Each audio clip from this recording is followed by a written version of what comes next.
E é aqui que nós começamos a vagar, talvez. Nós começamos a criar hipóteses, suposições, não é? O Pai Nosso. Você conhece o Pai Nosso como? Pai Nosso que estás nos céus. Não é isso? Pois bem, no alfabeto, no idioma, não é? Aramaico, siríaco, seria esse o idioma que Jesus, Yeshua, tem ensinado ali aos seus seguidores, aos seus discípulos, a tal oração universal. Ele teria ensinado essa oração extremamente profunda, espiritual, em hebraico ou em aramaico. Mudaria alguma coisa? Seria a mesma coisa entre o espanhol e o castelhano? Ou o português do Brasil e o português de Portugal? Ou um pouco similar entre português e espanhol, que dá para entender. Algumas coisas mudam, não é? Então, aqui direto do aramaico siríaco, Jesus teria dito Avum debaixo Maia. Ou seja, pai, mãe que estás nos céus, ou apenas o pai?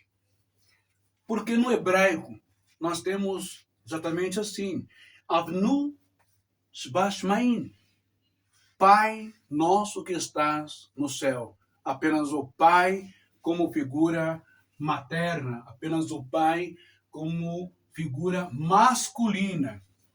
Seria um erro tacanho, uma grosseria? Seria algo muito escandaloso? Yeshua, ou mesmo que rompeu ali algumas tradições que extrapolavam de forma exacerbada a lei de Moisés, a Torá, como a maldade, como ele mesmo disse, né, aos discípulos e também aos fariseus: olha, Moisés lhes deu carta de divórcio por causa da dureza do vosso coração. Ele não podia tocar em pessoas doentes, senão se tornava impuro. Ele não podia tocar em cadáver, senão ele se tornava impuro e levaria dias para se purificar, todo o ritual e tal.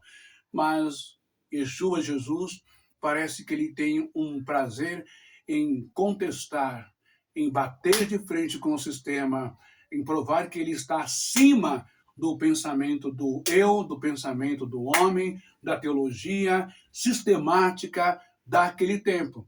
Porque ele encosta nos olhos de um cego, ele toca num surdo, num mudo, ele toca numa pessoa que sofria de doença hidrópica, obesidade, não é? Ele toca numa pessoa que tinha aquela escoliose crônica e corcunda, ele toca em quem tem a mão mirrada, ele toca em leprosos, ele toca em pessoas endemoniadas, ele toca em cadáver, em morto, que era proibidíssimo, né?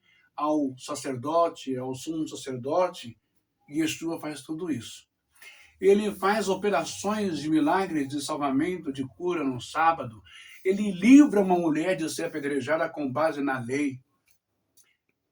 E agora, será que Yeshua também está na contramão, tentando dizer em aramaico, Avum debaixo Maia, pai, mãe que estás nos céus, pai, mãe, essência da vida, de onde o Criador teria tirado, teria se inspirado para fazer a família humana na Terra. Um casal de leão, leoa e leão, macho e fêmea. E a sua obra-prima, a sua maior obra, o ser humano, você e eu, macho e fêmea, homem e mulher. De onde será que o Criador teria se inspirado? Antes de aparecer Moisés, nos livros da Bíblia, existia o pai Abraham. E o pai Abraham, junto com a sua família, parentela com seus pais, terá todos eles, os hebreus antes de Moisés. Adoravam também uma deusa, ok? Adoravam uma deusa. Essa deusa chamada de Aserá. Aserá. Vou colocar assim. Aserá. Essa deusa, segundo a mitologia e a arqueologia, essa deusa é Aserá, não é? Essa deusa Aserá, ela era uma mulher e ela era esposa. Sabe de quem que ela era esposa? Sabe de quem que ela era esposa?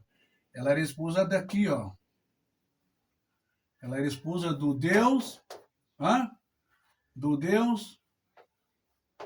Ela era esposa do Deus. Sabe que Deus é esse aqui? O Deus dos hebreus. Já ouviu falar El Shaddai, El Elyon, não é? O Deus El, o El. Já prestou atenção que algumas terminações de nomes judaicos, como do Silvio Santos, Senor Abravanel.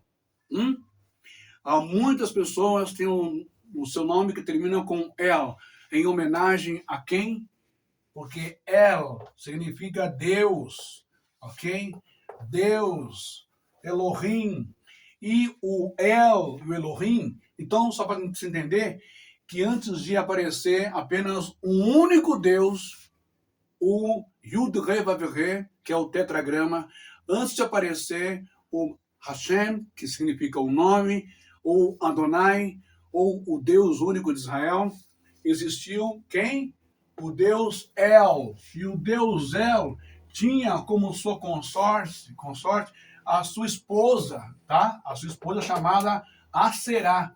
E Aserá foi cultuada durante séculos e séculos ou milênios, durante a existência dos hebreus antes, né, de serem cognonimados Israel, o povo de Israel, o povo de Judá, antes das 12 tribos de Judá, antes da chegada de Moisés, ok?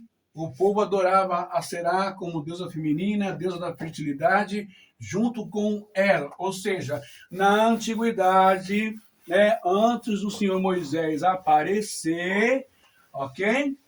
Antes de Moisés aparecer, existia esse aqui, ó, o Deus El, mais a sua esposa Aserá, ou Aserá, que aí vão falar que é uma deusa, idolatria, que é deusa dos cananeus e tal. Ok, né? Mas existia e eles adoravam. Então, Deus e sua esposa, ok? Só que com a chegada de Moisés, o El vai se tornar o quê? Vai se tornar Jeová, ou o Yahvé, né? Ou o Yahvé, ou seja, YW, aquela coisa toda que você já conhece aí, vai se tornar o Deus de Israel, tá bom? O Deus único, beleza? O Deus único. Eliminando assim, né? A deusa, ou seja, mulher. Eles eliminam a divindade, a deusa mulher, e priorizam, não é? Somente o Deus homem, somente o masculino, Deus no masculino, ok? O que você acha disso? Isso é verdade, é real? Não existiu a esposa de Deus? Como que Deus vai ter inspiração para fazer uma família? O pai, a mãe, os filhos, se ele mesmo não tem? E Yeshua vai dizer que Deus é espírito, tudo bem, ok? Mas na espiritualidade, como será que é isso? Yeshua vai dizer, irmão bem, que lá não se casa, não se tem casamento, tudo bem, mas tem que ter uma origem, tem que ter um modelo, tem que ter um protótipo para se criar, ok? Então, o que você acha? Você acha que realmente Deus nunca teve esposa? Não no sentido de sexo, de seio, de vagina, de prazer, de relação sexual, mas como um modelo espiritual. Qual seria o problema, hein? De um modelo, né? Um modelo feminino. Qual que é o problema? Hã? Sempre tem que prevalecer o modelo masculino? Você não acha isso uma jogada de marketing, uma teologia sistemática, só para dar uma relevância, só para macetar, só para carimbar para toda a eternidade, que é sempre o macho, que é sempre o hétero, que é sempre o homem que prevalece, que está acima de tudo, e a mulher sempre em segunda, em terceira e em quarta categoria? Quando Moisés assume a liderança, ele manda, ele começa a destruir todos os deuses, inclusive a Será, não é? Alegando que era uma deusa maldita, uma deusa de idolatria, papapá, papapá, papapá, papapá, papapá, papapá. Ok? E aí ele cria só o único Deus. O único Deus, o Yud, Re, Vav, Re. O tetragrama. Ok? Que é o tal, hoje transliterado de forma errada, Jeová para o português. Bom, tudo isso só para você parar e pensar. Alguns, vou explicar agora, no próximo vídeo. Ok? Pausa aí.